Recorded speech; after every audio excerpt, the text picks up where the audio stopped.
মাত্র ৩টা বিষয় নিয়ে কাজ করলে, ৩টা বিষয় নিয়ে কথা বললে দেখবেন আপনার প্রত্যেকটা ভিডিওই ফর ইউ পাচ্ছে। ভিডিওটা মোটেও স্কিপ না করে পুরো ভিডিওটা একটু ধৈর্য ধরে দেখবেন। ভিডিওটা যদি আপনাদের কাছে ভালো লেগে থাকে তাহলে অবশ্যই ভিডিওটা শেয়ার করে দিবেন। নাম্বার 1, শ্বশুর, শাশুড়ি, ননদ, দেবর এদেরকে নিয়ে অনেক কূট কথা বলতে হবে। তাহলে যাদের জীবনের সাথে মিলে যাবে তারাই কিন্তু আপনার ভিডিওতে কমেন্ট করতে চাইবে। তখনই কিন্তু আপনার ভিডিওটা ফর ইউতে চলবে।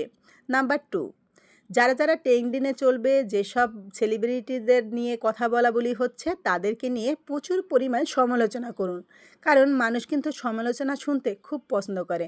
যারা সমালোচনা শুনতে পছন্দ করে তারা কিন্তু আপনার ভিডিওতে কমেন্ট করবে। তাহলেও কিন্তু আপনার ভিডিওটা ফর ইউতে চলতে পারে। নাম্বার 3, আপনি যদি প্রচুর পরিমাণ ইমোশনাল হতে পারেন, প্রচুর পরিমাণ কাঁদতে পারেন, প্রচুর পরিমাণ ইমোশনাল কথা বলতে পারেন, আপনি ব্যাকগ্রাউন্ড মিউজিকও দিতে পারেন ইমোশনাল, তাহলেও কিন্তু আপনার ভিডিওগুলো ফর ইউতে চলবে।